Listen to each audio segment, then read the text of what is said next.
What's up, guys? Welcome back to another video. And today I'm going to be talking about the failure of Black Ops 7, so let's get into it. Now, this comes out from a tweet from the COD developers themselves, basically apologizing for the game not meeting everybody's expectations. And basically they're talking about, they're going to try their hardest to make the game as good as it can be, since it is the game for this year. And I have somewhat good expectations for that, because honestly, the launch content is fine. There's nothing wrong with it. The game itself is fundamentally okay. It fixed a lot of the issues with that were present in Black Ops 6. There is better map design. The mechanics are better. So, again, it's one of those things that the game got really slandered online by all these rage-baiting YouTubers who were just dick-riding Battlefield 6, which is now getting criticism as well. I don't know if you guys have ever heard of Simon B before, but he's a big-time Battlefield YouTuber. He basically just ripped Battlefield 6 a new asshole with one of his latest videos, talking about it being, AAA overproduced slop that people are eating up because Call of Duty hasn't been that good for so many years. It's like, yeah, I tried to explain that at the first time, like, Battlefield 6 is not as good as people made it out to be. It's not a shitty game. It's playable. It's not like complete garbage. But is it a traditional Battlefield experience? No. It's trying to be COD. It's obviously not trying to be itself. The Battle Royale mode is abysmal looking. People bitched about Warzone. It looks worse than Warzone.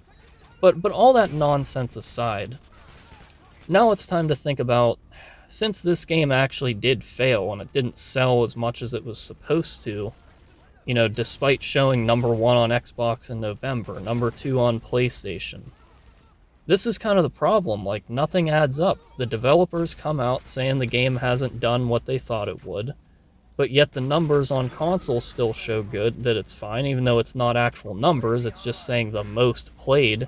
This is why it would make more sense if these developers were honest about the numbers and they actually put the numbers out like they did back in the day.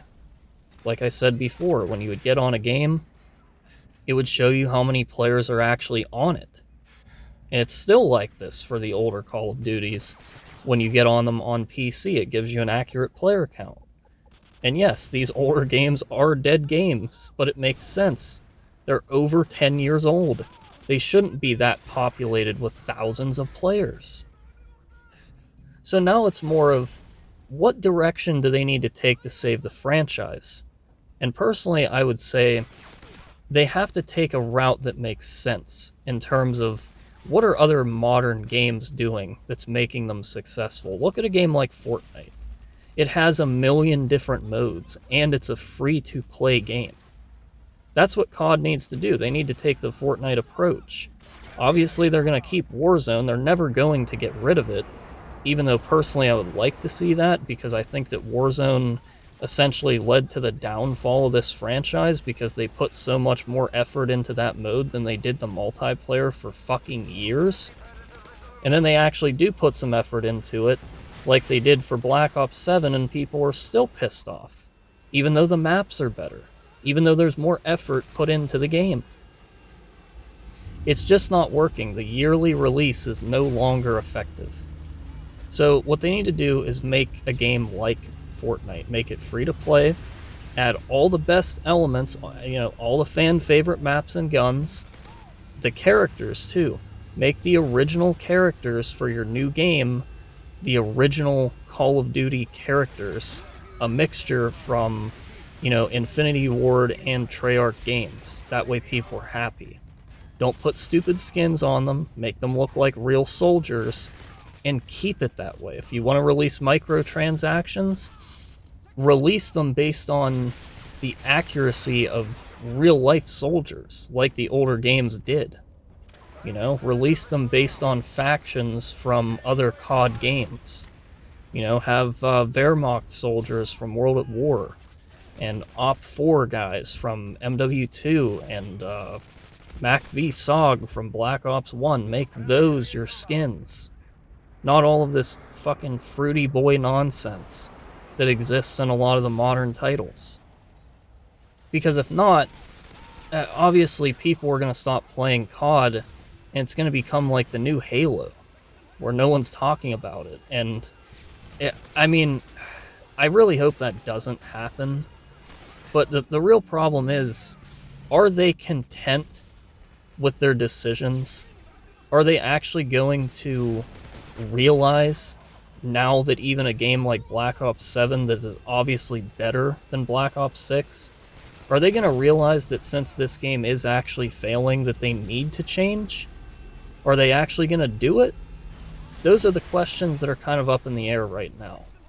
And it also leaves me kind of a question for myself of what am I going to do with this channel? Because obviously I started it being mostly about COD, mostly dealing with zombies, you know, and some multiplayer stuff, and then I switched over to these kind of like rant/update videos because I was covering BO7, and it's a game that I'm actually going to be playing and making content with. But I'm also thinking of branching out and making content on other FPS games, maybe some more underground PC titles that no one talks about, because no one is really giving a shit about COD right now. So is it worth it for me to sit here and make videos on zombies and talk about custom maps and, oh, here's a round 100? I don't really know, dude.